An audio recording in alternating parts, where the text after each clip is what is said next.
जब बांग्लादेश के अंदर शेख हसीना को निकाला गया, तब भारत का फिर से एक स्ट्रांग मैसेज वर्ल्ड में गया कि नहीं नहीं नहीं, ये डर के रहने वाले नहीं है। ये जब बांग्लादेश के पीएम को, एक बड़ा ही इंटरेस्टिंग वाकया है जिसमें कहती हैं कि शेख हसीना को भारत से कॉल गया था। अब इसको लेकर के बड़े कयास चलते हैं। शेख हसीना अपने एक इंटरव्यू में कहती हैं कि मैं अपने मतलब उनका जो पीएम आवास है उसे छोड़ने वाली नहीं थी। 99.9% लोग इस बात को प्रोजेक्ट करते हैं कि वो डोभाल साहब थे जिनका फ़ोन गया था, बट ये ऑन पेपर नहीं है। शेख हसीना का इंटरव्यू है कि इंडिया से किसी सिग्निफिकेंट व्यक्ति का कॉल आया। अब ये मीडिया में आई हुई बातें हैं जिसमें उनसे कहा गया कि अगर आप अभी नहीं निकले तो आपको मारने की आप ही के निवास में योजना बनाई गई है। और ये हुआ भी। शेख हसीना वहाँ से निकलती हैं, उन्हें इवैक्यूएट करके दिल्ली लाया जाता है, हिंडन पे शायद उनको उतारा गया। उसके बाद उन्हें कहाँ रखा गया नहीं पता, लेकिन कुछ ही समय बाद जो उन्मादी भीड़ थी, जो प्रोटेस्टर्स के रूप में थी, वो पीएम के आवास में एंट्री कर जाती है। तो अब आप सोचकर देखिए कि भारत ने किसी देश के पीएम को बचा लिया।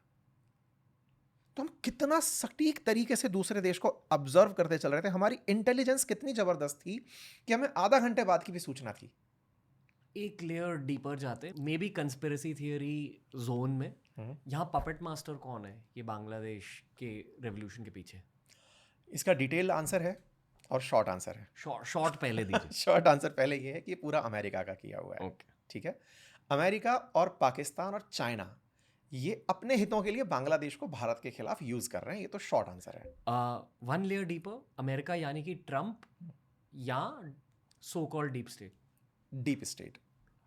मैं आपके ऑडियंस को ना हल्का सा डीप स्टेट में और ले जाना चाहूँगा। ओके।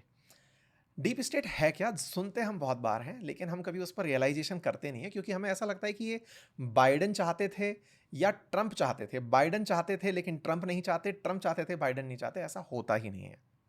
एग्जिस्ट करता है डीप स्टेट, और इसको समझाने के लिए मैं इंडियन पॉलिटी से एक वर्ड उठाऊंगा जो हमारे संविधान में लिखा है, दैट इज स्टेट। स्टेट कहा जाता है किसी देश को। हम बोलेंगे स्टेट तो राज्य को कहा जाता है। जब संविधान लिखा जाता है तो स्टेट संबोधित किया जाता है देश के लिए कि ये एक स्टेट है। डीप स्टेट क्या है? उस स्टेट के अंदर भी एक देश चल रहा है जो उस देश की कोर है। अगर हमारा ये शरीर है तो उसकी एक आत्मा है जो ये तय करती है कि ये किस दिशा में आगे बढ़ेगा। अमेरिका में सरकारें क्या करेंगी ये तय होता है वहाँ बैठे हुए उन विचारकों की वजह से, या इंटेलिजेंस के उन बहुत बड़े थॉटफुल लोगों से, या बहुत बड़े बिजनेसमैन से, कि हमें देश को किस दिशा में लेके जाना है। उनके लिए 4 साल में प्रेसिडेंट का बदलना मायने नहीं रखता। वो चल रहे हैं बिल्कुल अलादीन टाइप का सॉफ्टवेयर लेकर के कि हमें इतना दूर का सोचना है कि अमेरिका को 100 साल तक अगर रिलेवेंट रहना है, लीड करना है, तो हमें किन किन पॉलिसी में अभी से दखल देके चलना होगा। आप शायद जानते हो, जियो ब्लैक रॉक में जब हम ब्लैक रॉक की बात करते हैं तो उनके पास अलादीन नाम का एक सुपर कंप्यूटर है जो ट्रेंड्स देखता है। एग्जैक्टली वो डीप स्टेट है जो अमेरिका को 100 साल आगे देखता है, और वो उसके लिए अभी से चीजें रखता है। तो मैं वापस आ गया लास्ट लाइन पे। बांग्लादेश में जब बाइडेन थे, बाइडेन चाहते थे कि उनसे एक आइलैंड है वो ले लिया जाए, लेकिन ट्रंप आने पर लोगों को लगा कि शेख हसीना और ट्रंप के रिलेशन अच्छे हैं, ट्रंप शेख हसीना के लिए बहुत लीनियंट होंगे। ऐसा नहीं हुआ। हुआ क्या? ट्रंप के लिए भी बांग्लादेश वैसा ही रहा जैसे बाइडेन के लिए था। इसका मतलब पीछे गवर्निंग फैक्टर कोई और था। बहुत ज़्यादा हमारी मीडिया में उसे जॉर्ज सोरोस फैक्टर बोल दिया जाता है, लेकिन असल मायने में ये डीप स्टेट के वो लोग हैं जो तय करते हैं कि कौन सा देश हमारे लिए क्या भविष्य में असेट बन सकता है। जॉर्ज सोरोस फैक्टर क्यों? जॉर्ज सोरोस के बारे में इतना समझिए कि वो एक ऐसा इन्वेस्टर है जो पैसा लेके घूम रहा है। आप धुरंधर मूवी देखेंगे अगर, तो उसमें भी पाकिस्तान के अंदर एक अमीर आदमी दिखाया है जो भारत में आतंक को फाइनेंस कर रहा है। हर देश के अंदर कुछ ऐसे पैसे वाले लोगों को रखा जाता है जो फाइनेंसर्स होते हैं, क्योंकि सरकार की अपनी लिमिट होती है। उनके पास भी, जैसे इंडिया में सीएजी है, उनके पास भी अपना सीएजी होता है जो चेक करता है कि भाई ये पैसा कहाँ लगा दिए। लेकिन बिजनेसमैन पैसा लगाने के लिए फ्री है। वो किसी प्रोजेक्ट में पैसा लगा दिया कि मैं यहाँ पे एक साइट परचेज किया, एक्स दाम की थी, मैंने 10x पहुंचा दिया। आप उन सवालों के घेरे में नहीं आते। तो सरकारें अपने साथ में कुछ बिजनेसमैन ऐसे लेके चलती हैं जिनके रूट से पैसे पहुंचाए जाते हैं। ये ओपन सीक्रेट है। जैसे इंडिया में कोई ये बोले कि साहब भ्रष्टाचार नहीं है, ये मजाक है। आज आप पुलिस वाले से हों या फिर टीटी से हों, आप अपनी सीट के लिए आज भी वैसे ही व्यवहार करते हैं कि भैया देख लो ना यार, सीट मिल जाए तो। आप उसके साथ में काइंड्स में बात करने लगते हैं, फिर आप प्राइस में बात करने लगते हैं। एग्जैक्टली वर्ड में पैसा दिया जाता है, बस वाइट में नहीं है, मतलब सामने कोई सरकार पैसा नहीं पहुंचा रही है। तो जॉर्ज सोरोस फैक्टर एक ऐसा व्यक्ति जो कि उद्योगपति है, धनी है, पैसे वाला है, जहां जहां अमेरिका को अपनी बातें मनवाने के सारे तरीके फेल होते दिखते हैं, वहां जॉर्ज सोरोस एंट्री करता है कि सुनो, मैं इस एनजीओ में पैसे दूंगा, चलो मैं इस इंडस्ट्री में पैसे दूंगा, मैं यहाँ पे पैसे लगाऊंगा, मैं आपके यहाँ पर इस प्रकार का इनिशिएटिव चलाने के लिए पैसे दूंगा। अब वो पैसे वहां से कहीं भी पहुंचते हैं। That is George Soros factor. Okay, George Soros जैसे और भी लोग हैं, तो when you are saying George Soros factor, आप एक ग्रुप ऑफ बिजनेस में, हाँ, ओके, आप इसको टैग कर सकते हैं जॉर्ज सोरोस टाइप। वो झट से समझा दीजिए जो आपने बांग्लादेशी आइलैंड के बारे में बताया, जो बाइडेन के लिए और ट्रंप के लिए क्या मायने रखता था।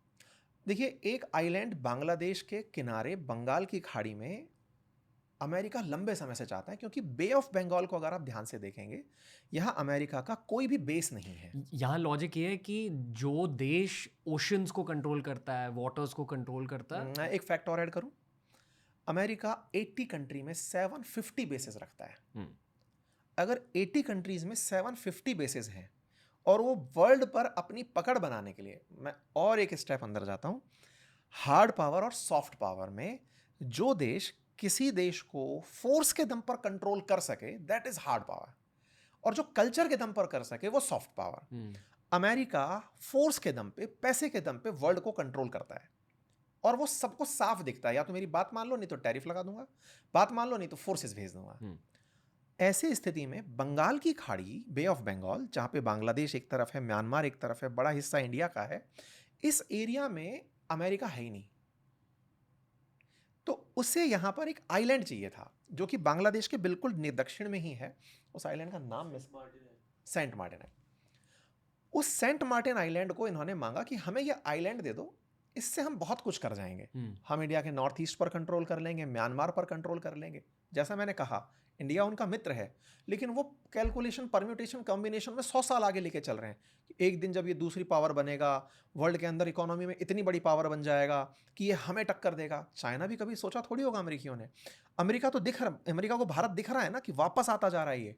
तो उस प्रोजेक्शन में कि हमें अभी से अपना बेस वहां बनाना पड़ेगा, डाउन द लाइन 50 साल बाद जब इंडिया हमारे लिए एक दिक्कत बनेगा, एक आइलैंड यहां होना चाहिए, और उस आइलैंड पर हम अपना बेस तब तक डेवलप करते चलेंगे। ये कहानी है। टू सिंप्लीफाई ना, मैं ऑडियंस से ये बोलूंगा कि स्पेस में जाके अर्थ को देखो, हम सब इसी अर्थ पे हैं, इसी लैंड को, इसी पानी को कंट्रोल करना है हर देश को। यही गेम ऑफ जियोपॉलिटिक्स है, because the more land and water you control, the more resources you control, and the more military hard power you can control. एक मिलिट्री मैप बन जाती है पूरे ग्लोब। क्योंकि सामने आपने टीचर बिठाया तो वो एक लाइन और ऐड करेगा, वो स्पेस को भी कंट्रोल करने निकल पड़े हैं, और आउटर स्पेस को भी, जहां पर सेलेस्टियल बॉडी में आप अदर ऑर्बिट्स में भी एंट्री कर रहे हैं, आप मार्स तक जाने की बात कर रहे हैं। इसका मतलब केवल चीजें अब इन दो तक नहीं रह गई हैं, अर्थ और पानी, ये तो अर्थ के ऊपर है। और ये एक रूट कॉज है, हाँ, for all these geopolitical decisions, like create chaos in Bangladesh, create chaos in North East वगैरह। पावर है ना, वो एब्सोल्यूट कभी होती नहीं है, वो जब जहां तक पहुंचती है उससे आगे की चाहिए होती है। क्योंकि अगर आगे के बारे में नहीं सोचा तो प्रेजेंट पास्ट बन जाता है। You need to keep running on the treadmill. तो बस अब स्पेस फोर्स का गठन होना, अमेरिका के द्वारा वॉर ऑफ, मतलब अपने डिफेंस मिनिस्ट्री को मिनिस्ट्री ऑफ वॉर बोलना, ये दिखाता है कि ये लोग अब नेक्स्ट लेवल पर जाना चाहते हैं।